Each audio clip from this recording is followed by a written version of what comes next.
Good morning.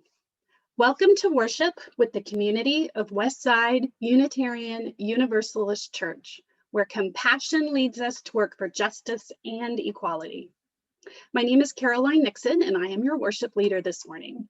I'm glad you are joining us for the service today, and it's my hope that this gathering will renew your sense of community and connection and nourish your mind, heart, and spirit. Thank you to our AV team volunteers today, Spencer Maxwell, our host, and co-host Cindy Fountain and Ken Lysing. Special thanks to Yuki Kumamoto for selecting and playing beautiful music throughout the service, and to our loyal Director of Lifespan Religious Education, Nikki Kennedy, for her selection and execution of the Time for All Ages. At Westside, we are raising the next generation of UUs, and we want them to know that they are an important part of our community. Several years ago, we chose to be radically inclusive and to adopt an intergenerational worship where our services include all family members. So, welcome to all children and youth of all ages. Westside is a community of many beliefs, genders, and sexualities, a community of diverse cultural, racial, and class backgrounds, a community of varied abilities and gifts. Some here find inspiration in the great books, others in the great outdoors, and others still in great conversations. Whoever you may be, we welcome you to bring your whole self into this community. If you are so moved, you can try out the chat feature on Zoom by typing in some words of welcome to both members and visitors who are joining us this morning. So on behalf of this church community, I say to all, welcome. Our reflection this morning is our annual Sermon on the Amount, and it is brought to us from our current treasurer, Dwight Robarts, and longtime UU and member, Debby Rake. I know you're going to enjoy their reflections during the stewardship campaign season, and at least one of you might need a tissue. Now, I invite you to take a deep breath, and from wherever you are, settle into this sacred space that we have created together.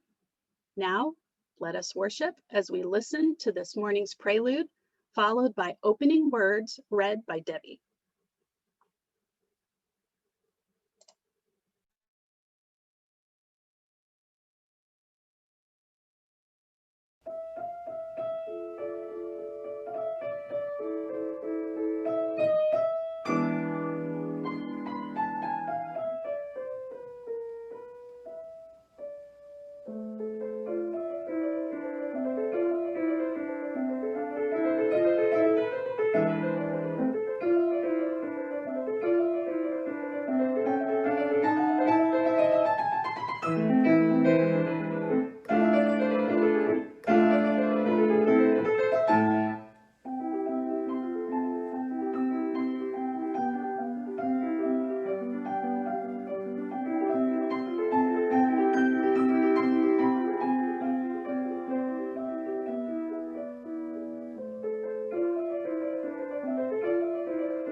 You are beloved, and you are welcome here. Whether tears have fallen from your eyes this past week, or gleeful laughter has spilled out of your smiling mouth, you are beloved, and you are welcome here. Whether you are feeling brave or brokenhearted, defiant or defeated, fearsome or fearful, you are beloved, and you are welcome here. Whether you have untold stories buried deep inside, or stories that have been forced beyond the edges of comfort, you are beloved, and you are welcome here. Whether you have made promises, broken promises, or are renewing your promises, you are beloved and you are welcome here. Whatever is in your heart, however it is with your soul in this moment, you are beloved and you are welcome here. In this space of welcome and acceptance, commitment and recommitment, of covenant and connection, we are beloved and we are welcome here.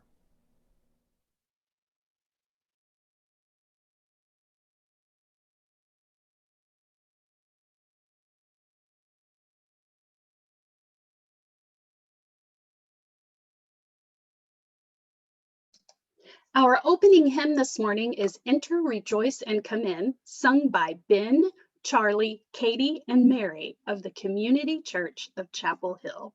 Please enjoy.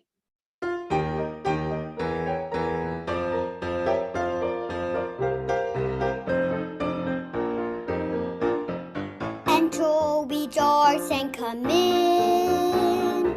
Enter, rejoice, and come in. Today will be a joyful day.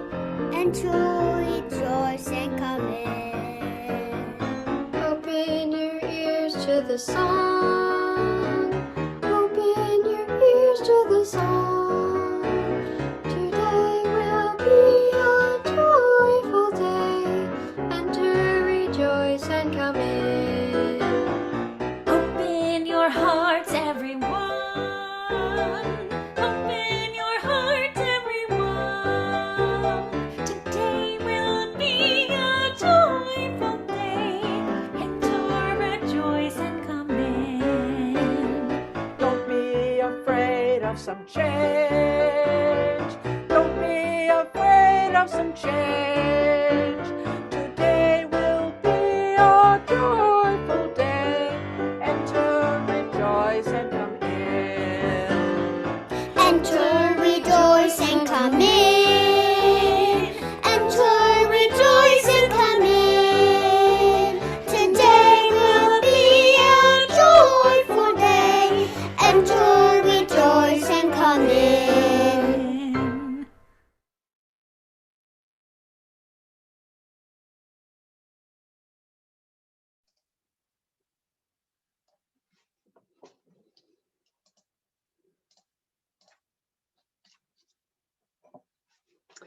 The flaming chalice is our Unitarian Universalist symbol of both the heritage of our past and the light of hope within this congregation today. Please join me in lighting your chalice at home to the words of Elizabeth Harding. We Unitarian Universalists don't drink from our chalice. Instead, we use it to hold the flame. The circle of the chalice helps keep the fire small. The flame doesn't blind us. It doesn't burn us. It gives us light so that we can see all the different things in the universe, even the invisible ones, because the Unitarian Universalist flame is a light of learning.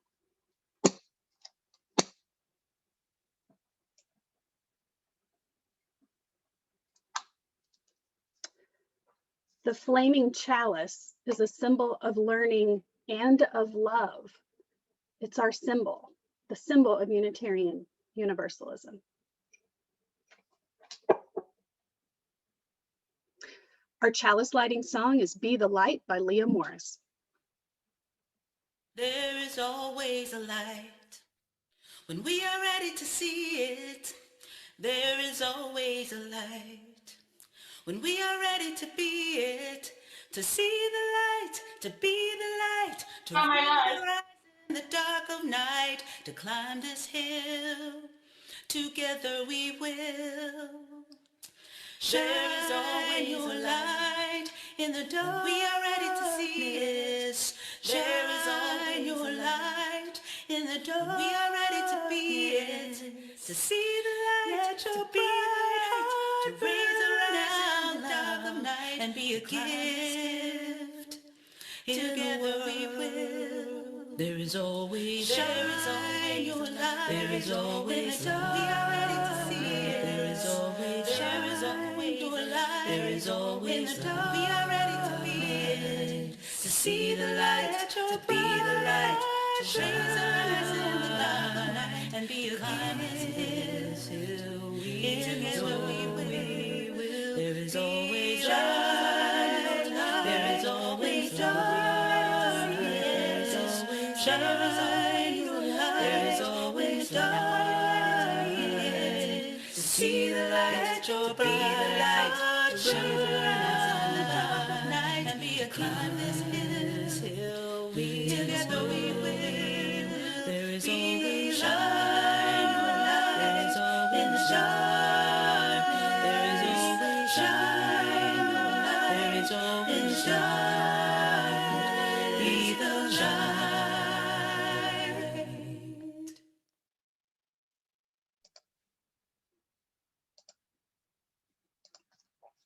Please join me in reciting our affirmation.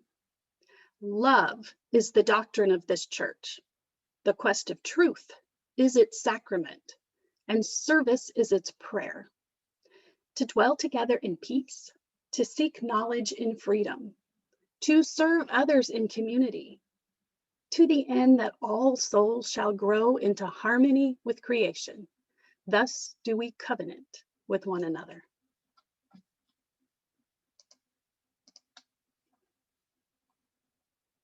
Our time for all ages will be presented by our DLRE, Nikki Kennedy.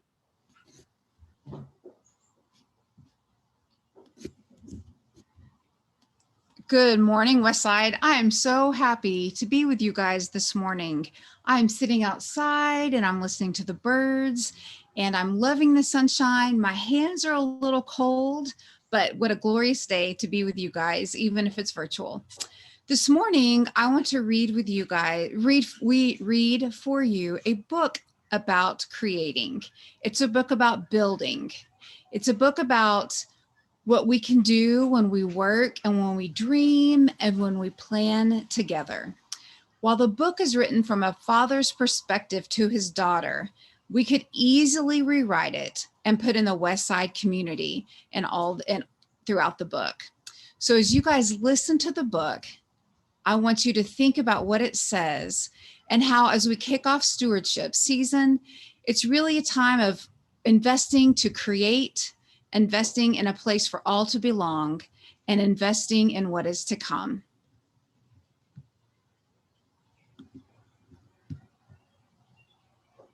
And I'm going to share my screen just 1 second. Thank you for your patience.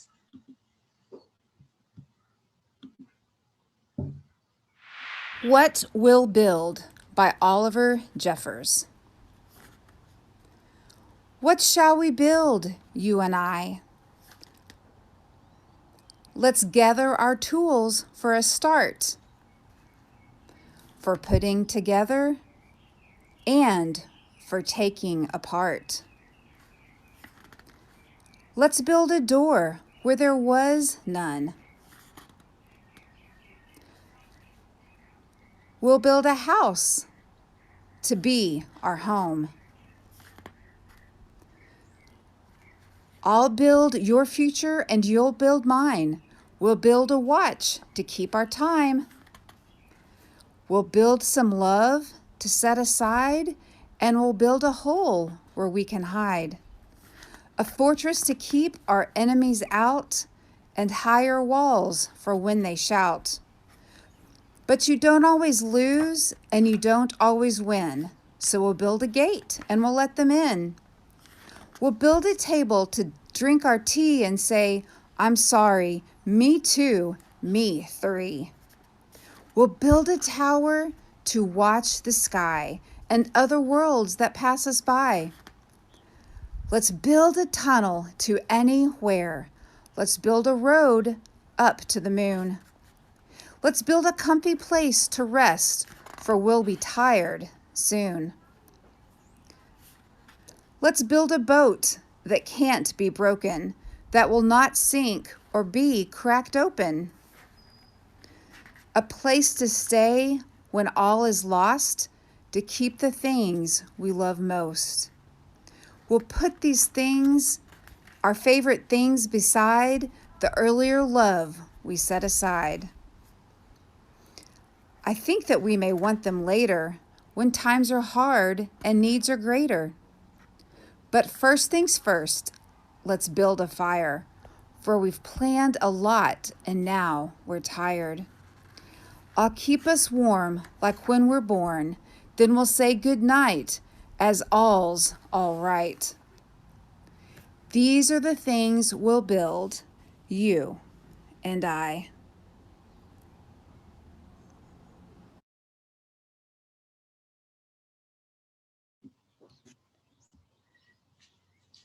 So as the book shares, it doesn't matter the size of your hands. Every single one of you is important in creating the Westside community to be the best it can be.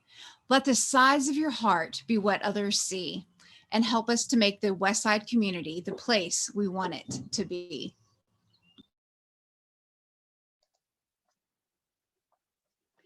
Thank you, Nikki.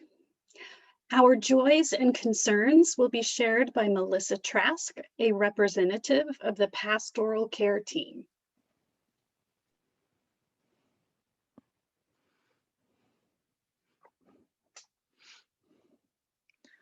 Hello.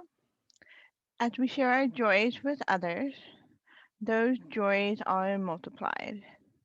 When other hearts know our joys shine all the brighter. As we share our concerns with our community can offer its care. When our hearts know our sorrow, our burden becomes lighter. This is the time in our service when we offer witness and support for one another's journey.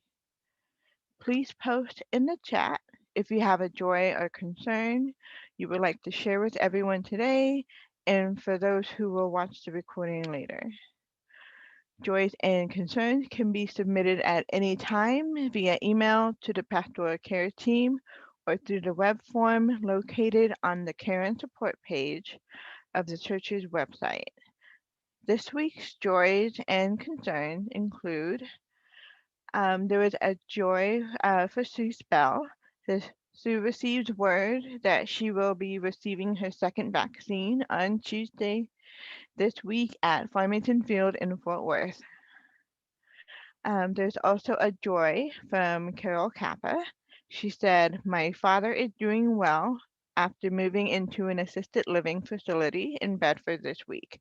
So glad he is enjoying Elmcroft and making new friends."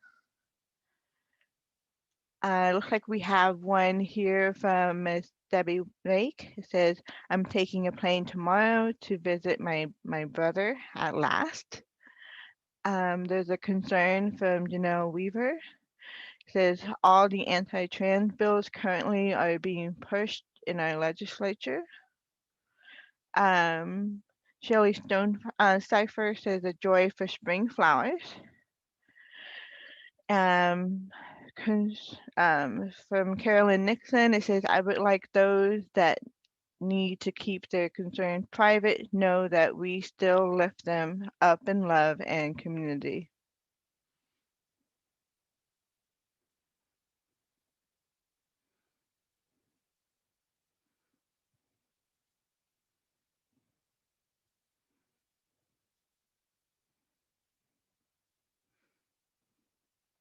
And thank you for sharing those with us.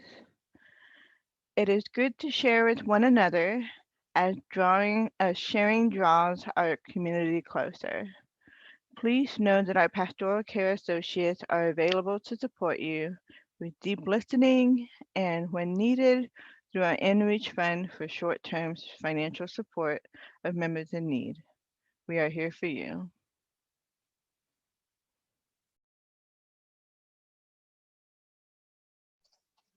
Thank you, Melissa. Our meditation will be led by Diane Austin after our centering song entitled Meditation on Breathing, written by Sarah Dan Jones.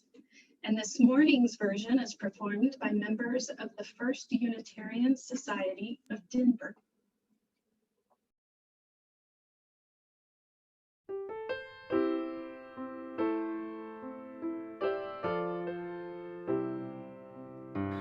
Breathe in, breathe out, breathe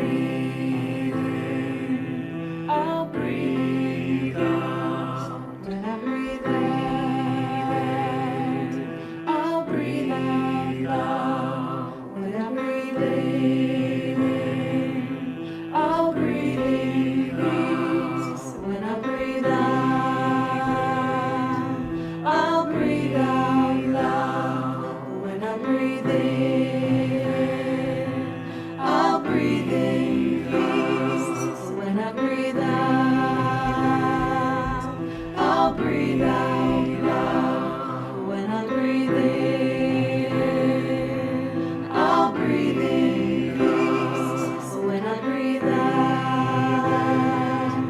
I'll breathe out loud. When I breathe in, I'll breathe in peace. When I breathe out, I'll breathe out loud. When I breathe in, I'll breathe in peace. When I breathe out, I'll breathe out loud. When I breathe in,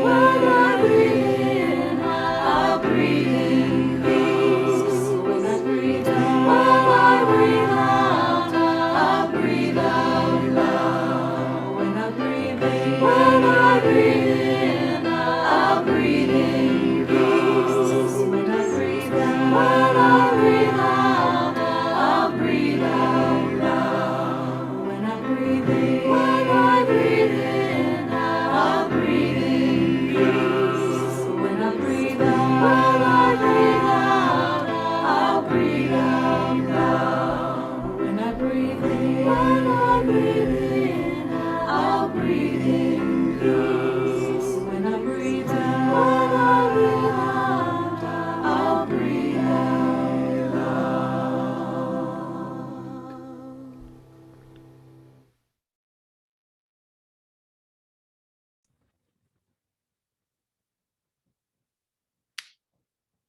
I invite you to join me in a time of centering.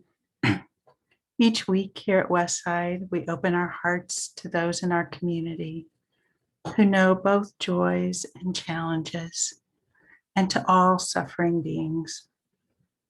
I will begin with a brief pastoral introduction before we move into a time for silent reflection.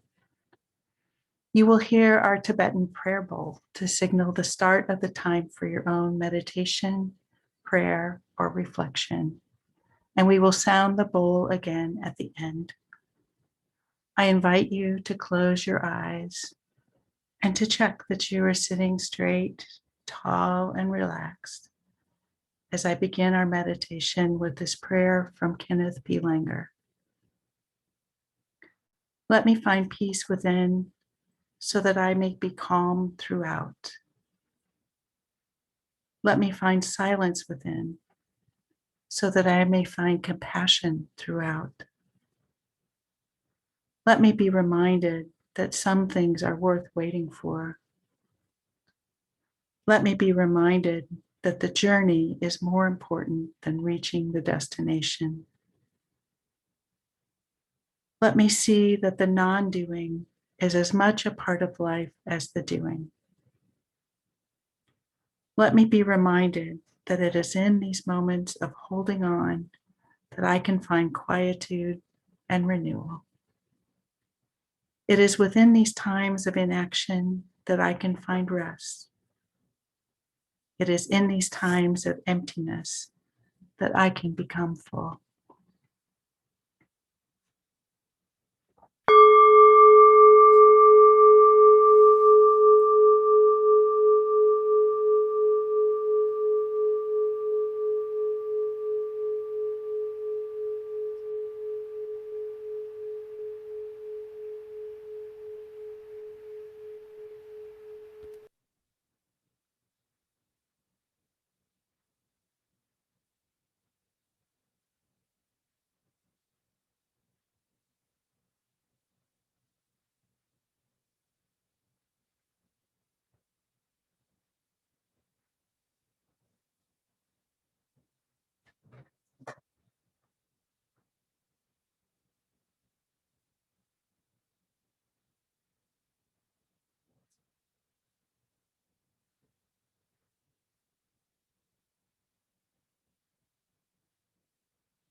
May it be so.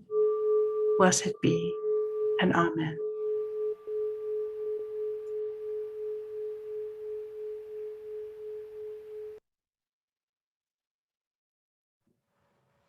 Good morning, Cindy Fountain here. Westside's plate offering for April is Equality Texas. Equality Texas envisions a Texas where lesbian, gay, bisexual, transgender, and queer Texans and their families have full equality in the hearts and minds of our fellow Texans and in all areas of the law. It does this through political action, education, community organizing, and collaboration. Equality Texas, during this legislative session, is giving testimony in Austin on bills both for and against our LGBTQ Texans, with its top priority being the passage of a comprehensive non-discrimination bill for the first time in Texas history. Last year, Westside renewed its commitment through the UUA to be a welcoming congregation to our LGBT community. It is a commitment Westside has maintained for almost 15 years. Let's continue to be a welcoming congregation by supporting an organization that advocates for LGBTQ Texans. You can give online now through the church's giving page or by using the Give app and select the service project. The link is in the chat. You can also mail a check to the church. Your gift to Equality Texas will be most gratefully received during this musical offering.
Thank you again for your generosity.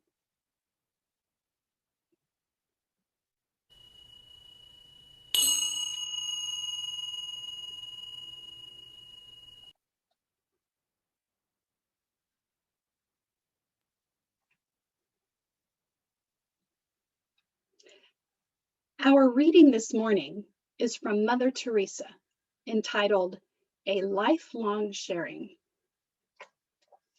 Love cannot remain by itself.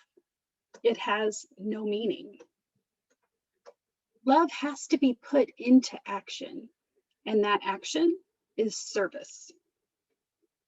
Whatever form we are, able or disabled, rich or poor, it's not how much we do, but how much love we put in the doing, a lifelong sharing of love with others.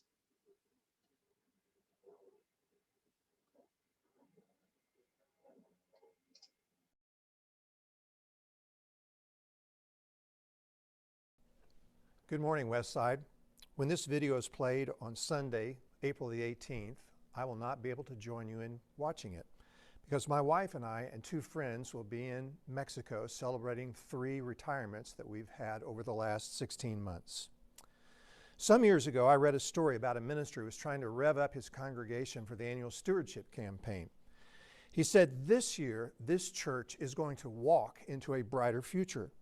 The congregation responded with applause and statements of affirmation and amens, which was like saying sick 'em to a dog to him.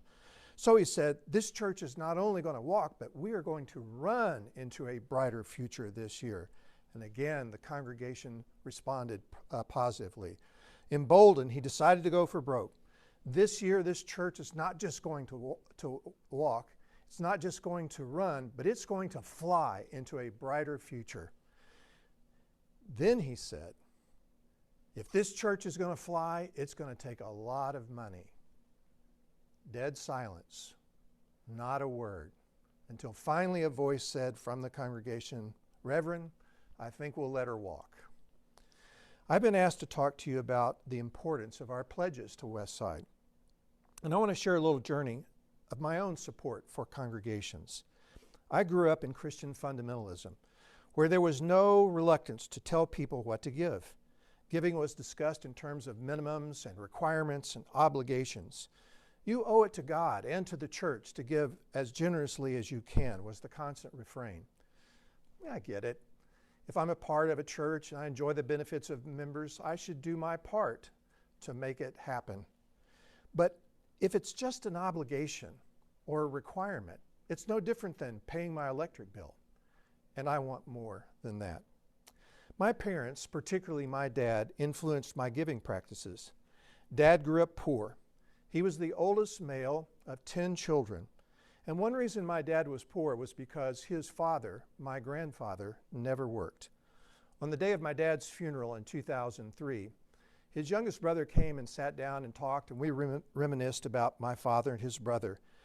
And he said that he never remembered his father working except for about 6 weeks one time. And the reason that job came to an end is his supervisor asked him to pick up some trash, and he refused. So growing up, my dad and his siblings survived on the generosity of other family members and friends, what public assistance was available, and what money the children brought into the household. My dad, his sister, and brother sold pop bottles and wrangled horses to raise money to buy clothes for school and shoes. As you can imagine, this experience profoundly affected my dad's view of money and wealth. My mom also had it tough. Her dad died when she was 5 years old. And so my grandmother became a single mom of 4 children under the age of 7 in 1929. And you know what happened that year. My grandmother taught school. She took in sewing and laundry in order to provide for her children. Mom said they always had food, but a lot of times not much more. You might think that such experiences would lead to a kind of Scrooge outlook on the world, but quite the opposite for particularly my dad. My dad lived his life from a place of generosity and gratitude. I don't think my dad ever turned away anybody who walked up to him on the street and asked for money. Dad was an agnostic when he was young and an irreverent soul until he was 36 years old when he and my mom became Christians. Once my dad found his faith, he was all in. Our lives centered around the church. It's where our friends came from and our sense of belonging, and it gave us meaning and purpose in life. This was particularly important for our family because my parents were both born and raised in Florida but met in Atlanta after World War II. And in 1949, my dad was offered a job in a truck engine plant in Indianapolis. And so they moved up there. And that's where my siblings and I were born and raised. We saw family maybe once a year when we went south for the summer. Apparently in those days, cars in Florida did not know how to travel north because family members in Florida rarely came to see us. And so church became family. Mom and Dad were very involved, including financially.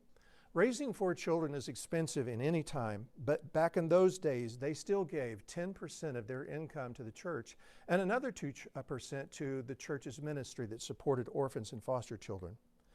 My parents loved the church as I did.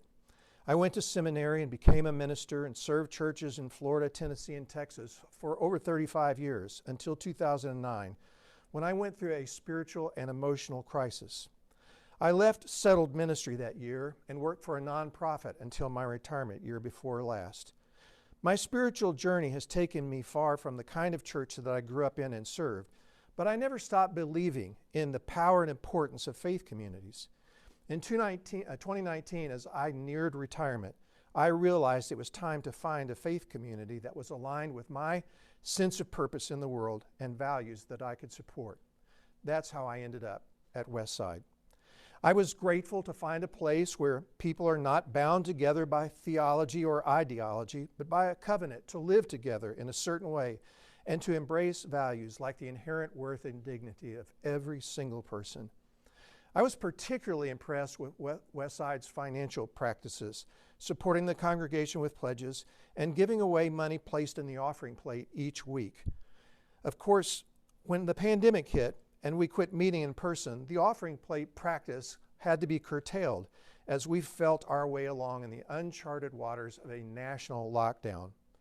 Thankfully, since the first of this year, we've been able to resume our plate offerings, albeit digitally. I love that we are again sharing our gifts with others on a weekly basis who are doing good things in our community and in the world. Westside is many things: a worshiping community, an inclusive community, a witness to social justice, an activist community, a place to belong, an identity-shaping community, a liberal religious community, and many other things.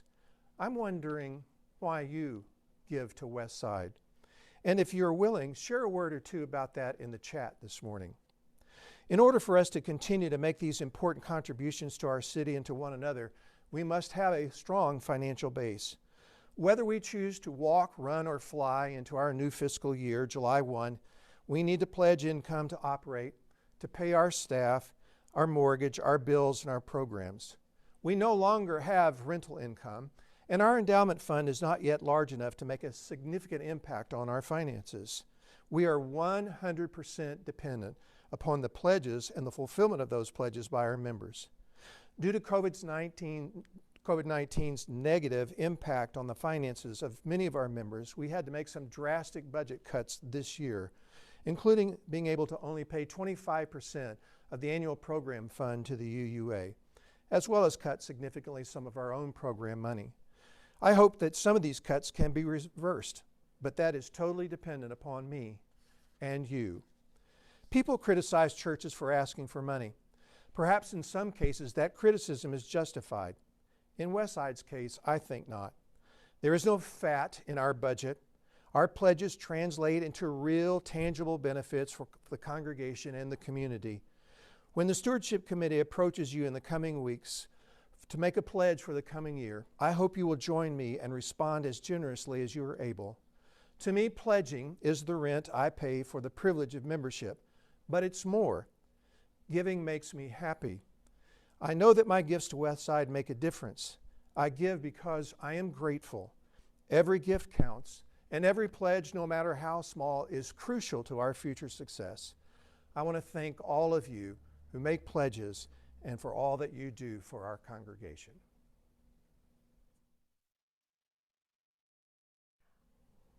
I have identified myself as a UU since my early teens when my parents first found a UU church. It was in Davenport, Iowa. I don't remember much about it. I think my mind was pretty much occupied with my own little concerns back then. You know, like, does he like me? And bad hair day world ending. Since then, I've attended 3 different UU churches. The first was in Hinsdale, a suburb of Chicago, when my 2 sons were very small. I was so hungry for adult conversation, I was the first to arrive and the last to leave. I went there for about 5 years. Then we moved to rural Iowa. I didn't even meet another UU for well over 30 years. When Bob and I retired and moved to Florida, we joined the UU Church in Coral Gables. Their building is spectacular. Finally, 12 years ago, we moved to Texas and found Westside. These congregations were all very different in their size and makeup and the structure of their service. What they all offered me was a sense of coming home, of belonging, the minute I walked in the door. The experience was almost eerie, but in a very positive way. I felt welcome. I felt that I belonged. I thought, these people don't think I'm weird, or at least they're weird the same way I am. I hadn't heard the phrase, finding your tribe, yet, but if I had, I would have known exactly what it meant. For a long time, this was enough. But when somebody asked me, what is a Unitarian, or what do Unitarians believe? I would be stuttering and stumbling because I didn't know how to put what I felt into words. Most of the time, I didn't feel like I needed to. I just knew. It was only after I joined Westside that I began to really pay attention to the principles and the sources, the history of our movement, and the elevator speech. Now, I can articulate what I believe and why, at least enough to answer questions, which is nice, but not crucial, at least to me. What is of the greatest importance is my opportunity to get to know other people who think as I do about certain fundamental values, to have conversations about trivial matters and vitally important ones, to be unguarded in my speech. I live in the buckle of the Bible Belt. I am not brave. I am not willing to run the risk of being a pariah. I want to fit in pleasantly with neighbors and coworkers and grocery store clerks and all the people I meet casually. So I don't bring it up. I say cheerfully, "You too," when someone says, "Have a blessed day," and tell myself to take it as it was meant, as a friendly gesture. And so the relief of having that one place where I don't need to, where I can drop the mask and just be myself, weirdly or not, whatever I need. And that's what Westside offers me, a home, a haven, a resting place, and always, always that feeling of being where I belong. Our topic for covenant group discussion this month is becoming. It fits in perfectly with what I want to say today.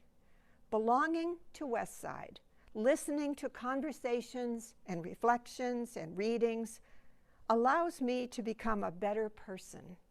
I have been encouraged to get inside someone else's skin, to imagine what they feel, to remember that every human being is worthy. Here, we acknowledge that other people are different and may suffer for that, and that I can do something to help. There are lots of other places that do this too, beginning with the family that raised me, and friends, and the daily newspaper. Yes, I still read the newspaper. But at Westside, we put these problems squarely into a moral framework. There is no room for, "Oh, that's too bad," and then moving on. We pledge to take some kind of action. So I march, and I give money, and I found a volunteer position helping to teach immigrants to speak English. I'm so hoping that when COVID is better, I can go back to doing that. We all find a way to use our treasure and our talents to help. While I attended the Coral Gables Church, they did their year of work to become a welcoming congregation. My attitude about LGBT people up until then had been a kind of amorphous goodwill. Those monthly sessions were where I learned what it really meant to be other, to have antenna that had to stay up, to wonder, am I welcome here? For the first time, I really thought about the nature of love. Different love than mine is still love. Who am I to say to someone, your love isn't good enough? Everybody's love is good enough. When I look back at my white bread life, I am so grateful for this education. Since I came to Westside, I have been blessed to meet and make friends with all kinds of wonderful people. My life is so much richer because of them. We work together. This has been so powerful during the pivot to virtual services just over a year ago. I happened to be the speaker for that first virtual service. I was terrified when I realized that I could not do what I had always done. That is, go to the church, stand in the front, and read my script from the podium. I didn't know how to do it any other way. Fortunately for me, and for you, there were folks who did. I got coaching, and technological marvels happened that I knew nothing about and didn't have to help with, and we had a service. From week to week, the services have become more and more well-produced, and the weekly bulletins now look professional. Kudos to everyone who helps with that. The point is, we have a whole range of skills within our congregation, and everybody has pitched in. We have done this because we want, from the bottom of our hearts, for Westside to continue. We want an intact church when we can finally be together again. I want what I have had and what I value so much. I want you, all of you, making me feel that I am welcome, that I'm where I belong, that I have something to contribute and something more to learn. It's my hope that you feel what I have felt, quoted in the words of author Dorothy Sayers in her novel, The Busman's Honeymoon. All my life I've been wandering in the dark, but now I have found your hearts, and I am satisfied. And what do all the great words come to in the end but that? I love you. I'm at rest with you. I have come home.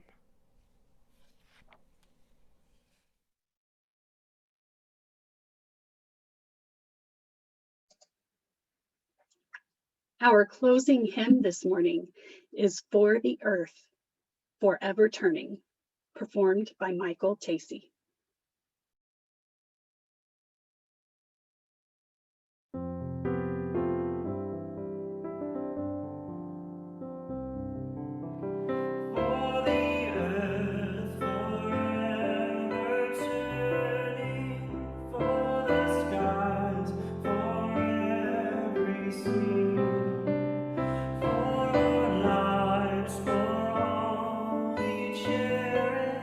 Sing we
Our closing words are from Edward Everett Hale.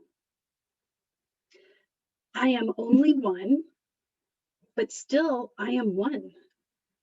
I cannot do everything, but still I can do something.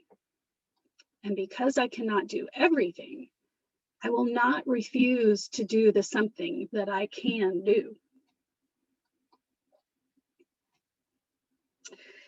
Join me in the congregational closing as we extinguish our chalices. Let us go in peace, believe in peace, and create peace in our lives and in the world. May it be so, blessed be, and amen. That